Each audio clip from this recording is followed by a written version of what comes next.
Bienvenidos, Fright fans. This is Jaime En Fuego at the Phx Comicon 2016. Look who I got with me here. None other than Collider's own JON SCHNEPP. What up, man? What's going on? Good to be back. Having a blast. I got to talk to him 2 years ago for another program, but I have since jumped into the film world, metal, horror. They have a lot in common, but your history with horror goes way back to the 90s, man. You did what, Club Dead was the video game that you did? That was some voice acting, right? No, I played the Tooth Fairy, which is like the main character's like hallucinogenic nightmare. Whenever he took this like VR drug, I would show up. So it was really fun. And as behind the scenes, I actually was one of the art directors and editors of the entire thing. So it was my first like Hollywood pro job, you would say. So it was a lot of fun, and I've always been a giant horror fan and a metal fan. So it's really cool.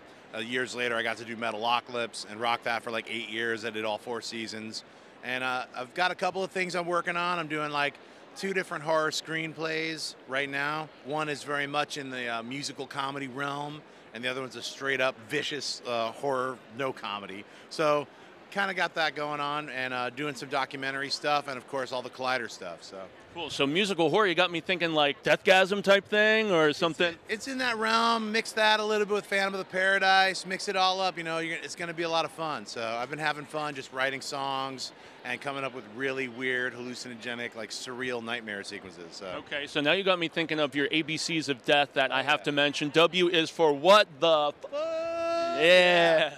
Yeah, that was a lot of fun, man. That was a trip, man. Yeah. You know, if you get a chance, you can check out ABCs of Death. It's on Netflix. You can just stream it.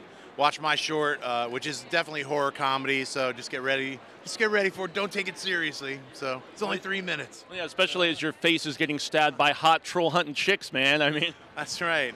It was a lot of fun to have like an animated witch kill me, so that was good. It's always good. Yeah, and you've always taken that approach of like kind of a visceral, like horrific aspect. Even when AquaTeen, where like Carl's getting eaten by the spider up in the attic and stuff, man. You know what? For myself, AquaTeen, my involvement with that was really literally just doing the backgrounds for their pilot. They asked me because I was an editor on Space Ghost Coast to Coast for many years. I did a ton of those episodes, which I loved. And the writers from AquaTeen were like, "Hey, we've got this idea.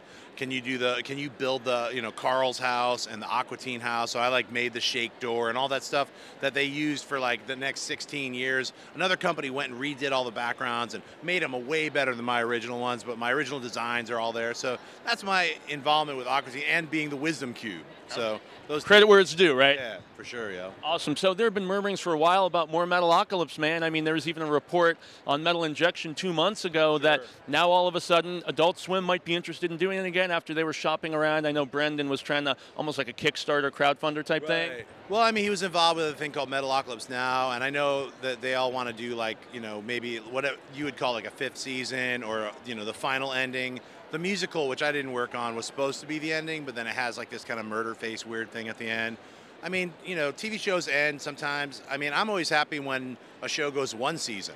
We got to do 4. So I'm like, and I left after the 4th season. I went on to move on to do other things. The cool thing about Metalocalypse is it could always be done in 20 years because the characters never age. Brendan will be like 70, but still writing the music, right? Yeah, he can write the music. I mean, it's like, and he's got the thing kind of like written out or whatever he says, So, I mean, I think, he can figure that out in 20 years. But right now there's a lot of, he says stuff, other things are unsaid, so you have to read between the lines. And, there's just so many different sides to every story. But eventually it'll all get worked out. I'm sure even if it never gets made, we've got 60 amazing episodes that you can always watch. They're on Hulu Plus.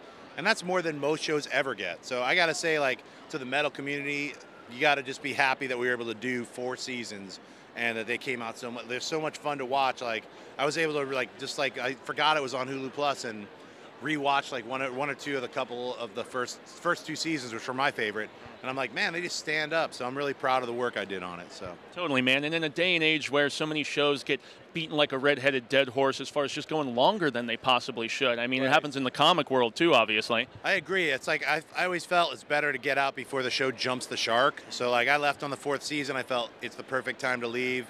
It should wrap up. So, maybe if he wants to do like a half-hour ending that didn't get made or something, but, or you never know. 30 more episodes, whatever they end up doing in the future, I'll watch it. I think, as being a creator of the band, I came up with the look of the characters way before they even sold the show. I'm always going to be attached to Death Clock and Metalocalypse. But, you move on, do other stuff. I'm sure Brendan's doing a ton of other cool stuff just like I am. So yeah, something awesome you recently did, not necessarily horror, but a horror connection with Mr. Tim Burton, who you were able to wrangle for this amazing documentary, The Death of Superman Lives, What Happened. Tim has a background in horror, but he was going to do another superhero movie, not quite as dark as Batman, and the whole project fell apart, right? Yeah, well, I mean, it was sort of like, it was in the 97, 98 period of time when they were developing it. Kevin Smith wrote some drafts.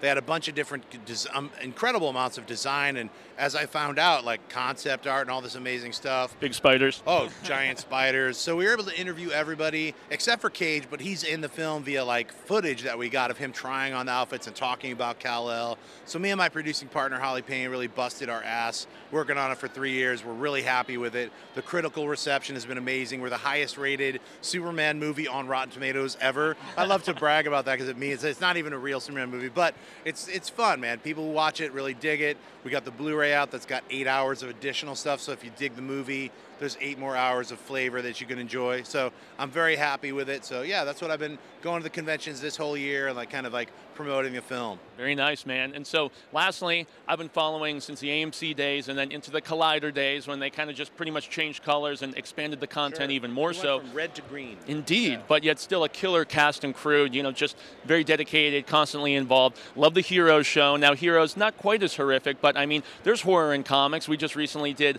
an American Vampire short. I mean, are there any horror comics that come to mind that you really dig, man? Yeah, as far as the comic books, I've always been a big fan of Swamp Thing. Like, I'll always go back and reread those Alan Moore Swamp Things. I think Robert Kirkman is killing it with, like, Outcast and Walking Dead. Science fiction horror to me is like Prophet, some of these Image books that come out. Alan Moore's doing a thing called Providence, which is a Cthulhu-themed thing.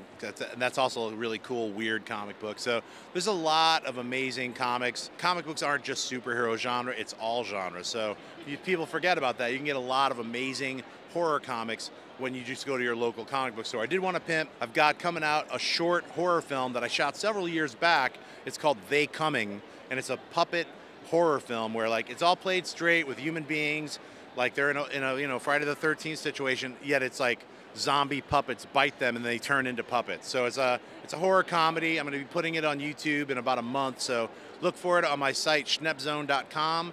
You'll be seeing it. It'll be like 3 parts. It's called They Coming. So I'm really excited to finally release it. I'm doing a new show on Comic-Con HQ. It's this new like Netflix for nerds that with Campia. Yeah, Campia is doing a thing. It's called Film HQ. You can subscribe to it right now. It's free. And then I've got another series that I'm doing with Holly that we can't announce just yet, but when we announce it, we'll give these guys the information.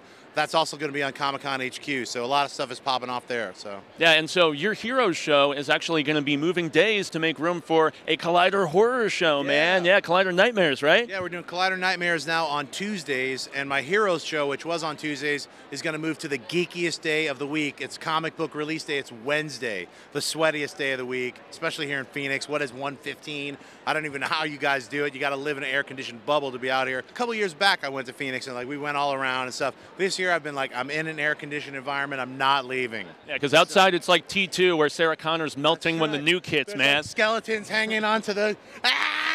That's what's going on right now. Fucking hot wind blowing. It's insanity. It is. We have to be a different breed to survive here, but different breed definitely with Mr. Schnepp, man. I got to extend the grande gracias for you talking with us here for the horror show. And besides the Schnepp Zone, any other like Twitter or Facebook, Instagram stuff to check? Yeah, you can just check me, follow me on Twitter at Jon Schnepp and Instagram at Jon Schnepp. So. Awesome. That's the guy, man. So I've been Jaime En Fuego. Gracias once more to Schnepp. We are going to be tossing links to Schnepp Zone and all that stuff, so be sure to check out the short film that we mentioned. Check out all the cool Collider content he's constantly doing. And until next time, Fright fans, stay scared. And stay metal, too.